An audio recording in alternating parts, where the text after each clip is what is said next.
Students, last video में हमने भौतिक आधार पर पदार्थ के वर्गीकरण के बारे में पढ़ा, जिसमें हमने ठोस, द्रव और गैस, उनके अंतर और उनकी संरचना को समझा था। आज हम रासायनिक गुणों के आधार पर द्रव्य के वर्गीकरण को समझेंगे। रासायनिक गुणों के आधार पर द्रव्य का वर्गीकरण। रासायनिक गुणों के आधार पर द्रव्य यानी पदार्थ को दो भागों में विभाजित किया जा सकता है, शुद्ध पदार्थ और मिश्रण। शुद्ध पदार्थ यानी प्योर सब्सटेंसेस और मिश्रण यानी कि मिक्सचर। सबसे पहले हम बात कर लेते हैं शुद्ध पदार्थ के बारे में। शुद्ध पदार्थ ऐसे पदार्थ होते हैं जिनको किसी भी भौतिक प्रक्रम के द्वारा अन्य प्रकार के पदार्थों में अपघटित ना किया जा सके, यानी ऐसे पदार्थ जिन्हें किसी भी सामान्य भौतिक प्रक्रम, भौतिक जो हमारे पास तरीके होते हैं जिनके, जैसे कि हाथ से चुनना, फिल्टर करना, छानना, निस्यंदन विधि, इन सब किसी भी तरीके से किसी भी रासायनिक प्रक्रिया के द्वारा अगर हम किसी पदार्थ को दूसरे तरीके के पदार्थ में अपघटित नहीं कर सकते हैं, उसे तोड़ नहीं सकते, उसको विभाजित नहीं कर सकते हैं, और उसके साथ साथ उनका रासायनिक संगठन कैसा होना चाहिए, एक समान होना चाहिए, तो ऐसे पदार्थ क्या कहलाते हैं? शुद्ध पदार्थ कहलाते हैं। जैसे sodium Na, potassium K, Aurum Au, silver Ag, glucose C6H12O6, H2O water, NH3 ammonia, CO2 आदि। तो ये सभी पदार्थ जो हैं वो शुद्ध पदार्थ की श्रेणी में आते हैं। शुद्ध पदार्थों को आगे फिर से दो भागों में वर्गीकृत किया जा सकता है, तत्व और दूसरे होते हैं यौगिक। तत्व जिन्हें हम एलिमेंट्स कहते हैं और यौगिक यानी कि कंपाउंड्स। तत्व और यौगिक दोनों ही शुद्ध पदार्थ हैं। दोनों में कुछ अंतर पाया जाता है। पहले हम बात कर लेते हैं तत्व। एक ही प्रकार के कणों या परमाणुओं से मिलकर बने हुए पदार्थ को तत्व कहते हैं, जिन्हें किसी भी भौतिक या रासायनिक प्रक्रम के द्वारा अन्य प्रकार के कणों में अपघटित नहीं किया जा सकता है। ऐसे पदार्थ तत्व कहलाते हैं। यानी तत्व क्या होंगे? ऐसे पदार्थ जिनके अंदर एक ही प्रकार के कण पाए जाते हैं, एक ही जैसे परमाणु उपस्थित होते हैं। परमाणुओं की संख्या एक से ज़्यादा हो सकती है, लेकिन उनका जो रासायनिक संरचना है वो समान होता है, यानी रासायनिक रूप से वो सभी समान होते हैं। तो एक ही प्रकार के कण उपस्थित होने चाहिए। उसके साथ साथ उन्हें किसी भी भौतिक तरीके से या फिर रासायनिक तरीके से अन्य कणों में अपघटित नहीं किया जा सकता है। वो पदार्थ तत्व की श्रेणी में आते हैं, जैसे carbon, nitrogen, oxygen, lithium, beryllium, potassium, silver, Aurum यानी गोल्ड आदि। तो ये सभी पदार्थ अपने आप में क्या कहलाते हैं? तत्व कहलाते हैं, क्योंकि ये एक ही प्रकार के कणों से मिलकर बने हुए हैं। तत्वों को फिर तीन प्रकारों में वर्गीकृत किया जा सकता है: धातु, अधातु और उपधातु। तीन भागों में हम तत्व को बांट सकते हैं। तत्व जो कि अपने आप में शुद्ध पदार्थ हैं, उन्हें फिर से तीन भागों में विभाजित किया जाता है। पहले भाग हैं धातु। इनको हम साथ साथ यहीं इसके बारे में पढ़ लेते हैं। सबसे पहले हैं धातु। धातु और अधातु, उनके बारे में, उनके गुणों के बारे में, उनके अंतर, धातु और धातु के अंतर हम छोटी क्लासेस में पढ़ चुके हैं। एक बार फिर से हम इनको देख लेते हैं। धातुएं ऐसे तत्व जो इलेक्ट्रॉन त्याग कर धनायन बनाने की प्रवृत्ति रखते हैं, उन्हें धातु कहते हैं। यानी कि जो तत्व इलेक्ट्रॉन त्यागते हैं, इलेक्ट्रॉन को बाहर निकालते हैं, इलेक्ट्रॉन रिलीज़ कर देते हैं और इलेक्ट्रॉन त्याग कर क्या बन जाते हैं? खुद धनायन बन जाते हैं। वो तत्व अपने आप में क्या कहलाते हैं? धातुएं। धातुओं का ये एक अभिलाक्षणिक गुण होता है, उनकी एक स्पेशल कैरेक्टरिस्टिक्स होती है कि वो हमेशा क्या बनाते हैं? धनायन बनाते हैं। धनायन यानी कि पॉजिटिव चार्ज, जिनके ऊपर प्लस चार्ज पाया जाता है। ऐसे सभी तत्व क्या कहलाएंगे? धातुएं कहलाती हैं। धातुओं के गुणधर्म, यहाँ हम धातुओं के कुछ गुणों की बात कर लेते हैं। सबसे पहला, धातुएं धनायन बनाने की प्रवृत्ति रखते हैं, यानी वो हमेशा क्या बनाते हैं? धनायन बनाते हैं। उनकी प्रवृत्ति, उनका जो नेचर होता है, स्वभाव जो होता है, वो धनायन बनाने का होता है। दूसरा, इनकी भौतिक अवस्था कैसी होती है? ठोस होती है। यानी सामान्यतः अगर हम बात करें तो सभी धातुएं जो हैं वो कौन सी अवस्था में पाई जाती हैं? अधिकतर धातुएं ठोस अवस्था में पाई जाती हैं। यहाँ कुछ अपवाद हैं। तो मरकरी यानी कि पारा जिसको हम बोलते हैं, जो थर्मामीटर में भरा होता है, वो एक धातु है। Hg उसका रासायनिक सूत्र है, फॉर्मूला जो है उसका Hg है, सिंबल उसका संकेत। और पारा एक ऐसी धातु है जो धातु तो है लेकिन फिर भी कैसी अवस्था में पाई जाती है? द्रव अवस्था में पाई जाती है। कमरे के ताप पर वो कैसी होती है? द्रव अवस्था में पाई जाती है। जबकि अन्य सभी धातुएं कमरे के ताप पर ठोस अवस्था में पाई जाती हैं। तो सामान्यतः सभी धातुएं कैसी होती हैं? ठोस होती हैं। लेकिन अपवाद यहाँ पे क्या है? पारा यानी कि मरकरी। नेक्स्ट पॉइंट, धातुएं ऊष्मा और विद्युत दोनों की ही सुचालक होती हैं। यानी धातु आसानी से ऊष्मा को भी अपने अंदर से प्रवाहित होने दे सकती है और विद्युत को भी प्रवाहित होने दे सकती है। जैसे हम जानते हैं कि सिल्वर यानी चांदी जो है वो ऊष्मा और विद्युत दोनों की क्या होती है? सबसे अच्छी सुचालक होती है। सुचालक यानी कि जो धारा को या ऊष्मा को अपने अंदर से प्रवाहित होने देते हैं। तो सभी धातुएं जो हैं वो ऊष्मा और विद्युत की क्या होती हैं? सुचालक होती हैं। नेक्स्ट पॉइंट, धातुएं प्रतिध्वनि उत्पन्न करती हैं। प्रतिध्वनि उत्पन्न करने का मतलब, धातुओं का एक अभिलाक्षणिक गुण ये भी है कि धातुएं जब किसी कठोर सतह से टकराती हैं, किसी सतह पे गिरती हैं, तो उनसे एक आवाज़ उत्पन्न होती है। जैसे अगर हम बात करें, कोई कॉइन, कोई सिक्का है, पैसे हैं, अगर हम उसे ज़मीन पर गिराएं तो उससे क्या उत्पन्न होती है? ध्वनि उत्पन्न होती है टकराने से। या जनरली अगर हम किसी सतह पे, कठोर सतह पे दूसरी सतह को टकराएं, दोनों धातुएं हैं आपस में, तो धातुएं जब आपस में टकराती हैं तो उनसे क्या उत्पन्न होती है? एक विशेष प्रकार की ध्वनि उत्पन्न होती है, जिसे हम कहते हैं प्रतिध्वनि। तो धातुएं जो हैं उनमें किसका गुण पाया जाता है? प्रतिध्वनि उत्पन्न करने का गुण पाया जाता है। नेक्स्ट पॉइंट, धातुएं आघातवर्धनीय तथा तन्य होती हैं।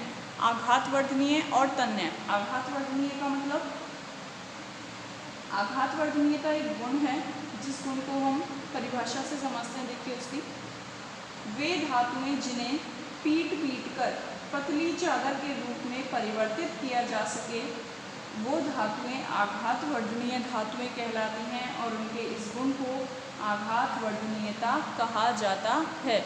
यानी धातुओं का वह गुण जिसके द्वारा उन्हें पीटकर, किसी कठोर वस्तु से अगर हम उन पर प्रहार करते हैं, जैसे हथौड़े से अगर हम उन्हें पीटते हैं, तो कठोर चीज़ से, वस्तु से उन्हें पीटने पर आसानी से उन्हें हम किस में परिवर्तित कर सकते हैं? पतली चादरों के रूप में बदल सकते हैं।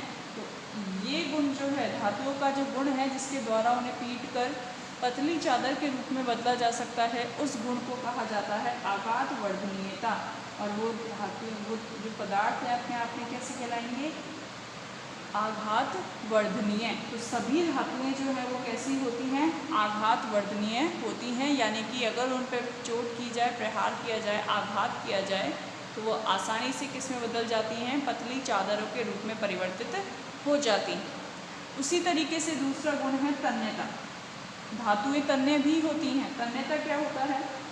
ऐसी धातुएं या धातुओं का वह गुण जिनके द्वारा उन्हें खींचने पर, अगर हम उन्हें खींचे तो खींचकर हम उन्हें पतली तार के रूप में, पतले तारों के रूप में परिवर्तित कर सकते हैं। और धातुओं के इस गुण को कहा जाता है तन्यता, और उन धातुओं को कहा जाता है तन्य धातुएं। यानी ऐसे पदार्थ जिन्हें खींचने पर अगर वो तार के रूप में, पतले तारों के रूप में बदल सकते हैं, तो ये गुण जो है वो क्या कहलाता है? तन्यता कहलाता है। और वो पदार्थ, वो धातुएं जो हैं वो कैसी कहलाती हैं? तन्य कहलाती हैं। सिल्वर सबसे अधिक तन्य धातु होती है। सिल्वर यानी कि Ag, जो हमारी चांदी होती है, सोना और चांदी दोनों में ही तन्यता और आघात वर्धनीयता का गुण पाया जाता है काफ़ी मात्रा में, इसीलिए उनसे कई महीन कारीगरी वाले गहने बनाए जाते हैं। और सिल्वर की अगर हम चांदी की बात करें तो चांदी सबसे ज़्यादा तन्य धातु होती है, जिसमें तन्यता बहुत अधिक होती है, इसीलिए उसके पतले तार बनाए जा सकते हैं। बाकी सभी धातुएं जो है वो तन्यता दर्शाती हैं, जैसे एल्यूमिनियम वगैरह, उनके भी पतले तार बनाए जाते हैं, तांबे के तार बनाए जाते हैं। तो वो तार बनाने का जो गुण है वो अपने आप में क्या है, तन्यता है। ठीक है, चलिए नेक्स्ट पॉइंट पे आते हैं वापस। धातुओं के गलनांक और क्वथनांक उच्च होते हैं। गलनांक तथा क्वथनांक दोनों ही कैसे पाए जाते हैं, उच्च पाए जाते हैं। गलनांक क्या होता है, गलनांक का मतलब होता है गलन प्लस अंक, यानी एक ऐसा अंक, एक ऐसा ताप, एक ऐसा निश्चित ताप जिस पर कि कोई ठोस पदार्थ गलना शुरू होता है, अर्थात द्रव अवस्था में आना शुरू हो जाता है, वो ताप, वह निश्चित ताप जो है वो उस पदार्थ का गलनांक कहलाता है। सभी पदार्थों के लिए गलनांक जो होते हैं वो अलग अलग होते हैं, क्योंकि कोई पदार्थ जल्दी पिघलना शुरू कर देता है, जबकि कुछ पदार्थ को पिघलने में अधिक समय लगता है, उन्हें अधिक ताप की आवश्यकता होती है। तो गलनांक और क्वथनांक, क्वथनांक की अगर हम बात करें तो क्वथनांक होता है क्वथन प्लस अंक, यानी एक ऐसा ताप जो कि क्वथन यानी उबलने के लिए, किसी वस्तु को उबलना, उबलने का मतलब द्रव से किस में बदल रहे हैं, गैस में बदल रहे हैं। तो द्रव से जब कोई पदार्थ गैसीय अवस्था में बदलता है, ऐसा निश्चित ताप जिस पर कि कोई पदार्थ उबलने लगता है, यानी द्रव से गैस में बदलना शुरू हो जाता है, उस निश्चित ताप को कहा जाता है उसका क्वथनांक। और सभी वस्तुओं का, सभी पदार्थों का क्वथनांक भी अपने अपने लिए विशिष्ट होता है। तो यहाँ हम कह सकते हैं कि धातुएं जो होती हैं उनके गलनांक और उनके क्वथनांक दोनों ही कैसे होते हैं, उच्च, यानी कि ना तो वो आसानी से पिघलती हैं, ना तो आसानी से ठोस से द्रव बनेंगी, और ना ही आसानी से द्रव से गैस बनती हैं। उसके लिए उन्हें उच्च ताप की आवश्यकता होती है। नेक्स्ट पॉइंट, धातुओं की बाह्य सतह चमकदार होती है।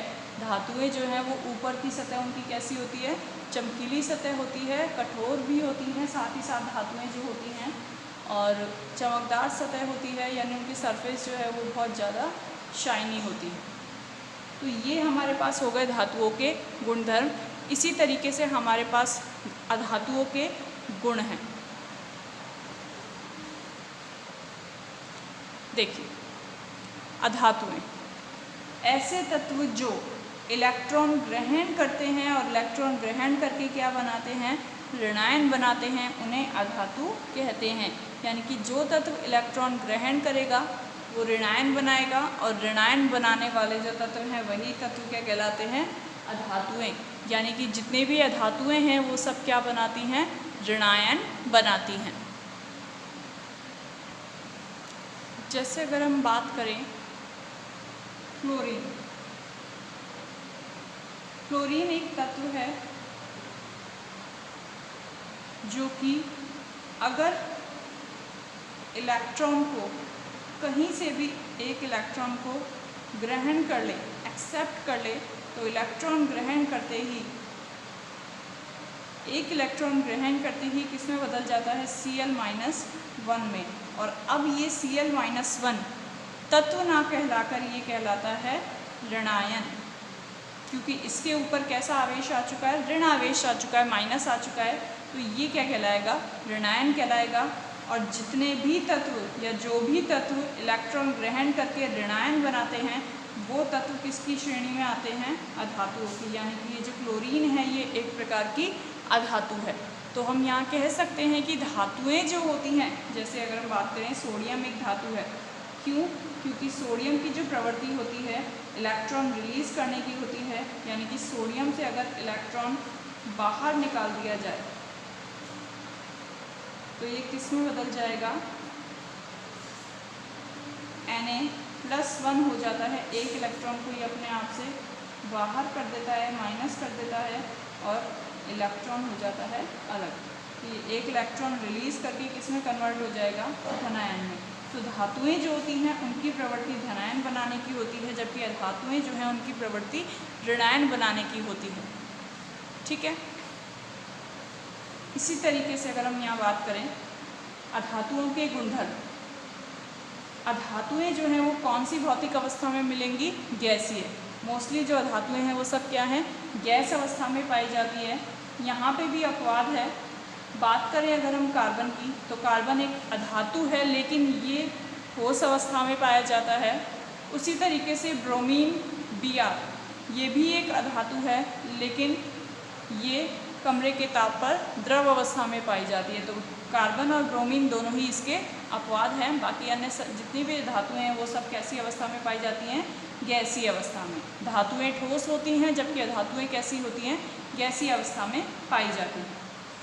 सेकंड पॉइंट, अधातुएं ऋणायन बनाने की प्रवृत्ति दर्शाती हैं, यानी कि इलेक्ट्रॉन ग्रहण करती हैं और इनके ऊपर कौन सा आवेश आ जाता है?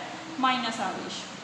नेक्स्ट पॉइंट, ये विद्युत तथा ऊष्मा की कुचालक होती हैं, यानी ना तो विद्युत को और ना ही ऊष्मा को अपने अंदर से प्रवाहित होने देती हैं, इसीलिए क्या है? ये कुचालक हैं। विद्युत तथा ऊष्मा दोनों की कुचालक होती हैं।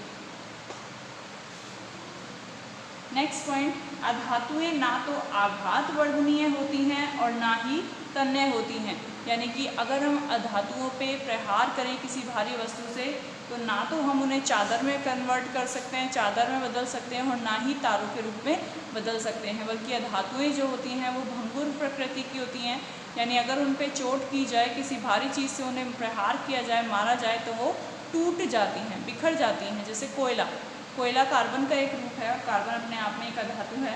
तो कोयला जो है उस पर अगर हम उसको तोड़ें, उस पर अगर हम किसी भारी चीज़ से प्रहार करें, जैसे हथौड़े से अगर उस पर हम मारें, तो वो पतला होने की बजाय चादर के रूप में, शीट के रूप में बदलने की बजाय किस में बदल जाएगा?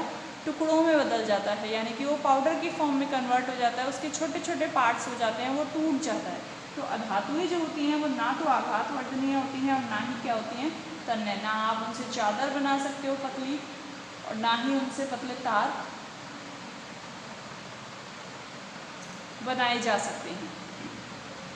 नेक्स्ट पॉइंट, अधातुएं प्रतिध्वनि उत्पन्न नहीं करती हैं, यानी कि इनसे किसी विशेष प्रकार की ध्वनि भी नहीं आती है। अगर किसी सतह से टकराते भी हैं तो भी किसी विशेष प्रकार की ध्वनि को उत्पन्न नहीं करते हैं।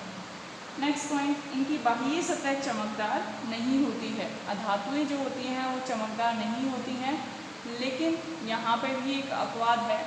आयोडीन एक अधातु है लेकिन फिर भी कैसी होती है? चमकदार होती है। तो यहाँ अगर हम बात करें कि अधातुएं जो हैं उनकी बाह्य सतह चमकदार नहीं होती है। Example, carbon, nitrogen, oxygen, fluorine, chlorine, bromine आदि, ये सभी अधातुएं हैं। ठीक है। तीसरा भाग हमारे पास आता है उपधातु। तत्व जो हैं उनको हम 3 भागों में बांट रहे हैं, धातु, अधातु और उपधातु। तो हम तीसरे भाग उपधातु की बात कर लेते हैं। ऐसे तत्व जो धातु और अधातु दोनों के गुणधर्मों को प्रदर्शित करते हैं, यानी कि जिन तत्वों में धातुओं के गुण भी पाए जाते हैं, अधातुओं के गुण भी पाए जाते हैं, उन तत्वों को नाम दिया जाता है उपधातु, जो दोनों के मध्य के गुणों को दर्शाते हैं। ना तो पूरी तरीके से वो धातुओं की श्रेणी में आएंगे और ना ही अधातुओं की श्रेणी में आते हैं। ऐसे तत्व या ऐसे पदार्थों को उपधातु कहा जाता है, जैसे बोरोन, सिलिकॉन, आर्सेनिक इत्यादि। तो यहाँ अगर हम बात करें कि कुछ धातुएं और कुछ अधातुएं, उन दोनों के अलावा कुछ तत्व ऐसे भी हैं जो किसके रूप में मिलते हैं? उपधातुओं के रूप में। तो उपधातुएं जो होती हैं वो धातु और अधातु दोनों के बीच की एक कड़ी है, उन दोनों को जोड़ने का काम करती हैं, क्योंकि इनमें धातुओं के गुण भी पाए जाएंगे और अधातुओं के गुण भी पाए जाते हैं। दोनों के ही गुणों को ये दर्शाती हैं। अब यहाँ हमारे पास एक छोटा सा नोट है, उसको जान लेते हैं। इम्पॉर्टेंट पॉइंट है, आवर्त सारणी के, आवर्त सारणी जो हमारे पास आधुनिक आवर्त सारणी है जिनमें कि तत्वों को व्यवस्थित किया गया है, अगर हम उसकी बात करें तो आवर्त सारणी के प्रारंभिक 92 तत्व, 92 जो एलिमेंट्स हैं, तत्व हैं, वो प्राकृतिक तत्व हैं, तथा परमाणु क्रमांक 92 के बाद आने वाले तत्वों को मानव निर्मित तत्व या फिर संश्लेषित तत्व या परा यूरेनियम तत्व कहा जाता है। यानी टोटल अगर हम तत्वों की बात करें तो टोटल तत्व में से 92 तत्व जो हैं वो प्राकृतिक तत्व हैं, जबकि इसके बाद 92 के बाद जितने भी तत्व आते हैं उन्हें मानव निर्मित तत्व या संश्लेषित तत्व कहा जाता है। उसके अलावा वो परा यूरेनियम तत्व भी कहलाते हैं। परा यूरेनियम नाम क्यों दिया? क्योंकि ये 92 पे कौन है? यूरेनियम आता है। 92 पे आता है यूरेनियम, तो ये यूरेनियम के बाद आ रहे हैं, इसीलिए इनको क्या नाम दे दिया? परा यूरेनियम। परा यानी कि पीछे, बाद में आने वाले, तो ये परा यूरेनियम तत्व भी कहलाते हैं। ठीक है, यहाँ से क्वेश्चन आता है परा यूरेनियम तत्व किन्हें कैसे कहते हैं? तो यहाँ इसका आंसर हो जाएगा कि आवर्त सारणी में यूरेनियम के बाद आने वाले तत्वों को परा यूरेनियम तत्व कहा जाता है, जिन्हें मानव निर्मित या संश्लेषित तत्व भी कहते हैं। इससे यूरेनियम से पहले के जितने भी तत्व हैं वो सभी कैसे हैं? प्राकृतिक तत्व होते हैं। क्लियर? ओके।